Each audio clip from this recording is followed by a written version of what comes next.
సినీ పెద్దలంతా కలిసి ముఖ్యమంత్రితో పాటు ప్రభుత్వంలోని కీలక మంత్రులతో సమావేశం కాబోతున్నారు. ఇటీవల పరిణామాలతో ఈ భేటీ ఖచ్చితంగా హైలైట్ అవుతుంది. మామూలుగా అయితే ఇలాంటి సమావేశం ప్రభుత్వం మారిన తర్వాతే ఇలాంటి సమావేశం జరగాల్సింది. కానీ అలా జరగలేదు.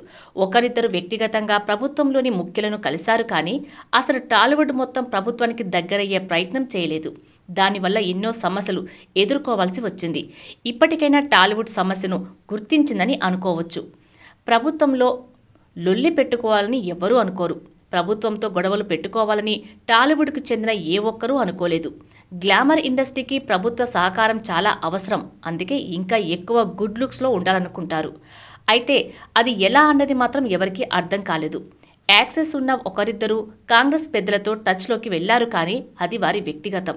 టాలీవుడ్కి ఎలాంటి మేలు చేసే అవకాశమూ లేదు.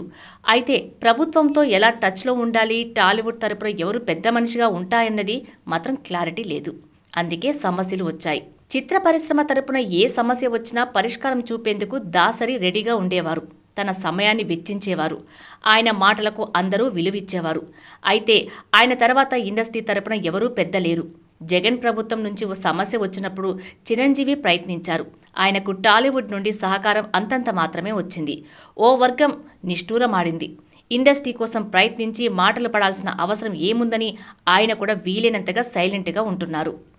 ఇక ఇండస్ట్రీతో ప్రభుత్వానికి సమన్వయం ఉండాలని రేవంత్ రెడ్డి కూడా కోరుకుంటున్నారు. అందుకే గ్యాప్ను పూడ్చడానికి కాంగ్రెస్ పార్టీకి ఏమీ చెయ్యకపోయినా ఫిలిం డెవలప్మెంట్ కార్పొరేషన్ చైర్మన్ పదవిని దిల్ రాజుకి ఇచ్చారు.